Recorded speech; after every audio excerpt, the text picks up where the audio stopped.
প্রাচীনকাল থেকেই বাংলার ঘরে ঘরে পানের সাথে চুন খাওয়ার প্রচলন হয়ে আসছে। কিন্তু আপনি কি জানেন এই চুন কোথা থেকে আসে বা কিভাবে তৈরি করা হয় চুন? আজকের এই ভিডিওতে আপনাদের সামনে চুন তৈরির সম্পূর্ণ প্রক্রিয়া তুলে ধরব। চুন সাধারণত তৈরি করা হয় শামুক বা ঝিনুক থেকে। প্রথমে নদী বা খাল থেকে শামুক সংগ্রহ করা হয়।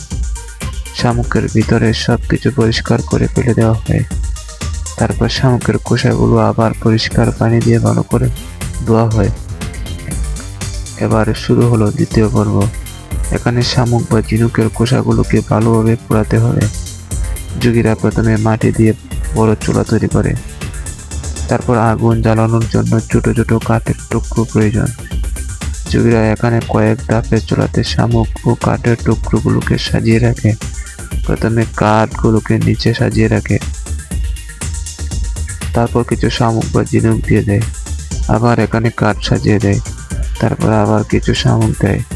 এভাবে 4 থেকে 5 বার কাঠ বা শামুক সাজিয়ে রাখার পর যোগীরা চুলার নিচে আগুন জ্বালিয়ে দেয়। শামুক বা কাঠ কয়েকবার সাজিয়ে রাখার কারণে ভিতরে যে কাঠ বা শামুকের স্তর আছে সেগুলো ভালোভাবে আগুনে পোড়ায় না। এজন্য আলাদা অক্সিজেন প্রয়োজন হয়। তার জন্য চুলার মুখের অংশ দিয়ে পাখা চালিয়ে বাতাস দেওয়া হয়। অতিরিক্ত বাতাসের কারণে চুলার ভিতরে প্রতিটা স্তরে আগুন জ্বলে। শামুকগুলো যত বেশি সময় ধরে পুড়ে চুলার নিচের দিকে কমতে থাকে। চুলার ভিতরে সব কাঠ পুড়ে শেষ হওয়ার পরে আরও কিছু বাড়তি কাঠ দিতে হয় যাতে শামুকগুলো ভালোভাবে পুড়ে। এভাবে একটানা কয়েক ঘন্টা ধরে পোড়ার পর শামুকের খোসা ক্যালসিয়াম কার্বনেট ভেঙে তৈরি হয় ক্যালসিয়াম অক্সাইড। এবার পুরানো শামুকগুলোকে কিছু সময় ধরে ঠান্ডা করা হয়। ঠান্ডা হয়ে যাওয়ার পর পুরনো শামুক থেকে ছাই আলাদা করে ফেলে দেওয়া হয়। প্রয়োজনে ফ্যানের বাতাস দিয়েও ছাই দূর করা হয়। তারপর বাটি থেকে পুরানো শামুক বের করে আনা হয়। এগুলোকে আবার চাকনি দিয়ে ভালো করে ছেঁকে নিতে হয়, যাতে করে শামুকে মিশে থাকা ছাই বা ছোট অংশকে আলাদা করে ফেলে দেওয়া হয়। চাকনি দিয়ে বাছাই করার পর এগুলোকে আবার হাতে বাছাই করতে হয়, যাতে করে আকারে বড় আবর্জনাগুলোকে ফেলে দেওয়া হয়। এ কাজ সম্পূর্ণ করতে যোগীদের ঘন্টার পর ঘন্টা একটানা কাজ করতে হয়। এবার শুরু হবে চুন তৈরির আসল কাজ।